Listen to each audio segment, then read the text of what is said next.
essentially what we have understood is there are different biases. Let me quickly come to the point of how do we find some solution to these biases.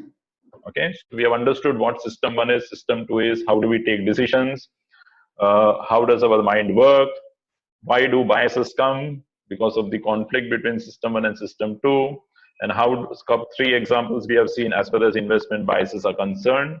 Now let us see what is the solution. I will not spend too much time on the solution, because Mr. Ramlingam is an expert in this, but I will just broadly tell you the concept behind it, okay, and I will leave it to Mr. Ramlingam to execute it, implement it, because every individual is different, your needs are very different, your goals are different, so I cannot give a very generalized answer.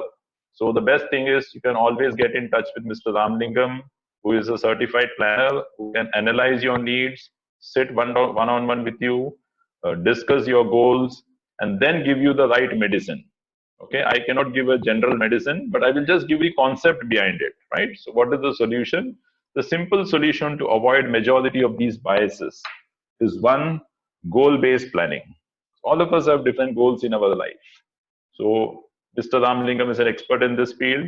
So he will help you analyze, identify your goals, and then do the investments according to those goals. So when you do those goal-based investments, majority of these decisions that we tend to take, you will not take. Okay. Second important element is what we call as asset allocation.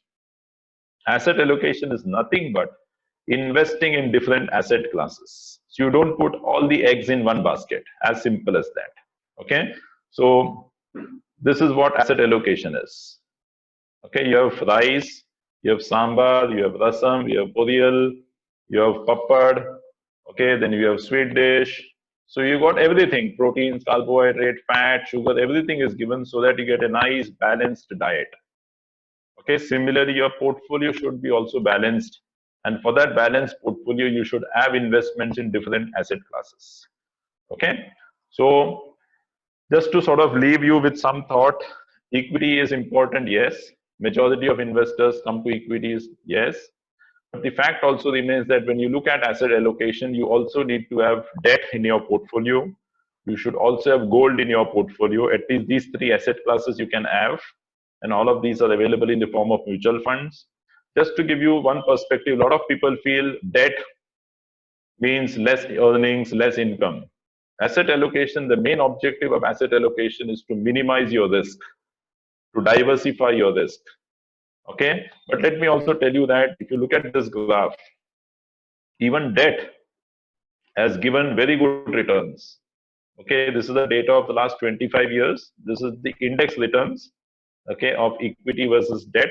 Within debt also there are several categories of schemes. So just don't take hypothetically assume that all debt funds are giving good returns. Again, Mr. Ramlingam will be able to do it for you. Okay, so don't take a general think that, oh, this graph shows that bond has outperformed, so which means debt is outperforming equities. Let me shift to debt mutual funds completely. No, you should have debt mutual funds in your portfolio, but not everything in debt, not everything in equities. Right? Have the right mix, and that right mix will be decided by Mr. Ramlingam on a case-to-case basis. Right? Because your goals, your needs, your risk appetite are all different. So this is what I wanted to cover in today's session.